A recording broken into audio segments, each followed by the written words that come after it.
esta mañá un pouco fría e chuviosa por estar aquí con nos no auditorio de Galicia, nos concertos de Gálicos. Este é un concerto especialmente pensado para vos. Primeiro especial porque se unen dúas forzas en riba do escenario, que son o Conservatorio Profesional de Música, os alumnos do Conservatorio Profesional de Música de Santiago de Compostela, e os profesores da Real Filarmonía, profesores da Real Filarmonía de Galicia. Por favor, un aplauso para eles.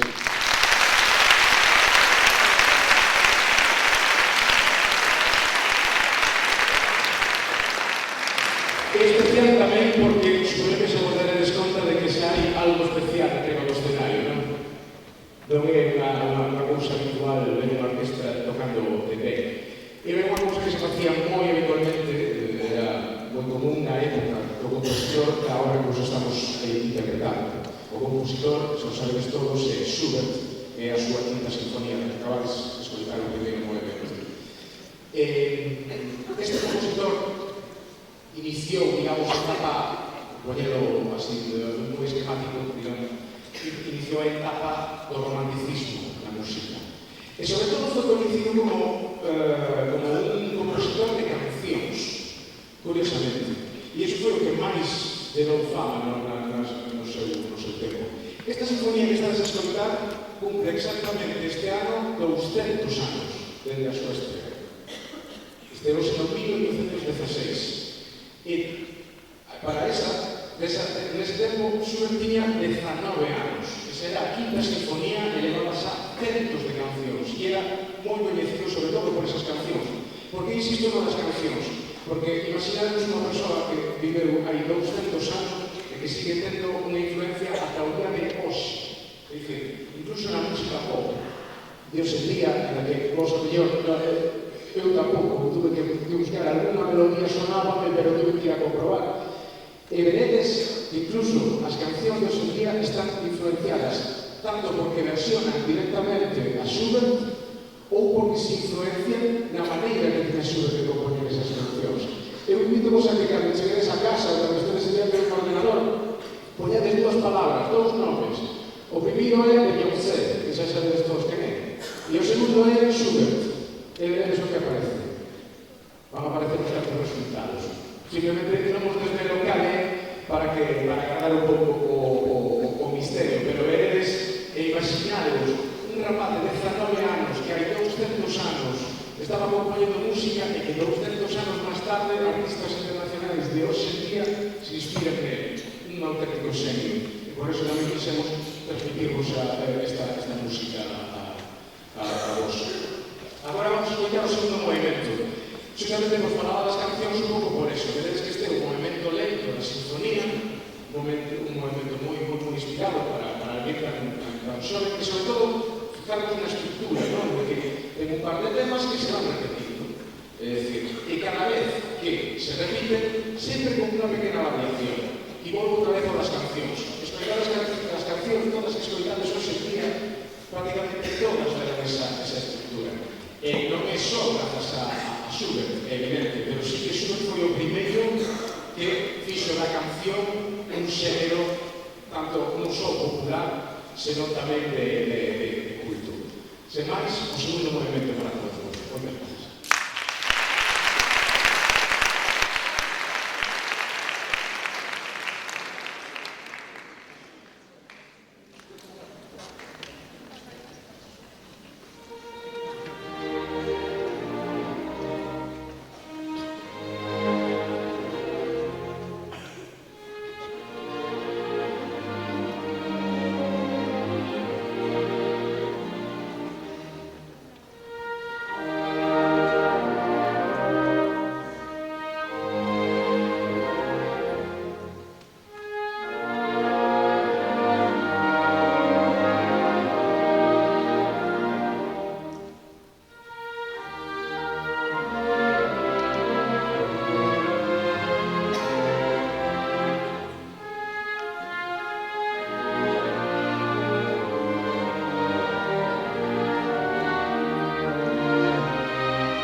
variadas, digamos, cada vez que se repiten, foi unha das inspiracións para as xeracións futuras. Evidentemente, Schubert foi unha fonte de inspiración para moitísima xente, pero Schubert, él mismo foi influenciado tamén por moitísima xente, por moitos que consideraba os seus maestros. O primeiro, bueno, evidentemente, Mozart, non? Por iso escoitamos xente que non o coñeceu personalmente, porque Schubert naceu máis tarde que Mozart, desgraciadamente, xa morrera. Digamos que para él foi evidentemente un dos maestros, sobre todo a hora de traballar sinfonías. E, de feito, nesta sinfonía hai moitos momentos que sería unha dúbida razonable pensar non será Mozart isto. A verdade é que é unha dúbida bastante razonable porque Schubert quixo un pouco homenaxear a este maestro, a Mozart, e sobre todo ese período clásico, non?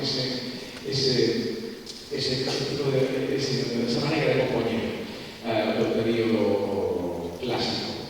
Evidentemente, sempre impregnado, como vedes, con algún toque de ir hacia momentos moi melancólicos, armonías que son totalmente inesperadas, e iso é o que fai a marca, digamos, que diz, non é Mozart. Esa é a señalidade tamén do compositor, de saber poñer a súa pegada, a pesar de estar facendo tamén unha homenaxe ao mesmo tempo. E outro, evidentemente, dos seus ídolos, este sí contemporáneo, este sí que vivía en Viena no mesmo tempo que Schubert, e sí que o coñeceu personalmente, foi o grande Beethoven. Para él era absolutamente un deus, prácticamente. E neste terceiro movimento que ibas a escoitar agora, escoitase exactamente esa influencia. O terceiro movimento, supoño que estudiaredes, se titula Minueto. Pero en realidade, unha vez máis, escoitamos e dicimos que non é só un minueto por ningún lado. Ben, esa foi unha cousa que iniciou precisamente Beethoven de cambiar ese movimento minueto chamarlle scherzo. Scherzare, en italiano significa bromear.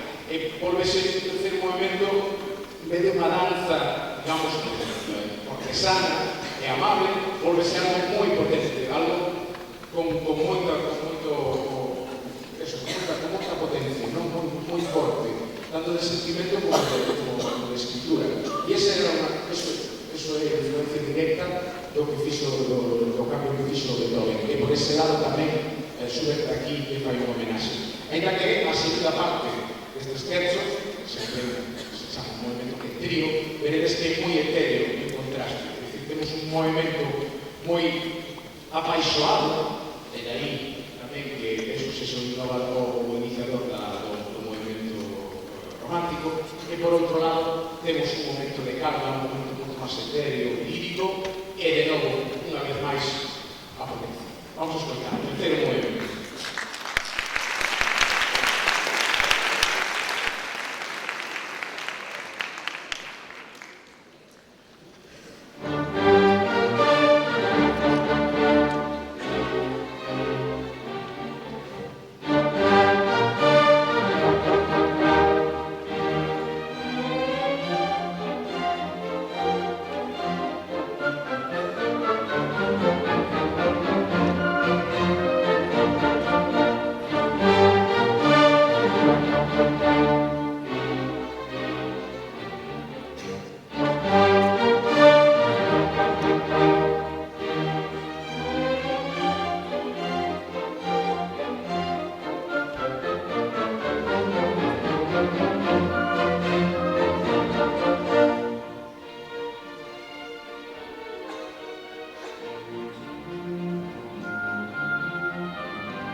E vamos a pasar agora ao cuarto e último movimento. Digamos que este cuarto movimento, pois, un pouco como os nubes de artificio, non? Da sinfonía. Moita potencia, moita alegría e moita enerxía. Enerxía que nos dá, unha vez máis, esta combinación de profesores e profesores da Real Filarmonía de Galicia e os xóvenes profesionais do Conservatorio de Música de Santiago de Compostela. O programa que preparamos con toda a nosa enerxía e realmente moi contentos e moi orgullosos de traballar en conxunto. Nada máis, deixo o cuarto movimento, lembrade, poñer Beyoncé e Schubert, sabedes o que sale. É impresionante, un seño a 19 anos que compón unha música que perdura durante os séculos e que, ainda que por desgracia en vida non foi demasiado reconhecido, sí se recoñeceu moitos séculos, par de séculos, ou polo menos un cantos anos moito máis tarde, así é a